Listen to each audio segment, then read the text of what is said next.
कारण जुन्नर तालुक्यातील भाजप नेत्या आशा बुचके यांची प्रकृती खालावलेली आहे। रक्तदाब वाढलाय आणि त्यामुळे त्यांना खासगी रुग्णालयात दाखल करण्यात आलेले आहे। जनसन्मान यात्रेदरम्यान उपमुख्यमंत्री अजित पवार यांना काळे झेंडे दाखवत जोरदार घोषणा देण्यात आल्या।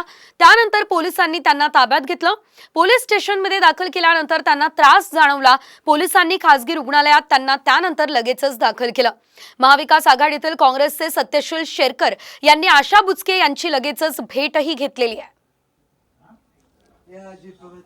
दादांच्या रॅलीत घोषणाबाजी केल्यानंतर आता त्यांची तब्येत खालावलेली आहे आणि यानंतर आपण बघू शकतोय आशा बुचके या खासगी रुग्णालयात सध्या दाखल आहेत। भाजप नेत्या आशा बुचके यांची प्रकृती खालावलेली आहे।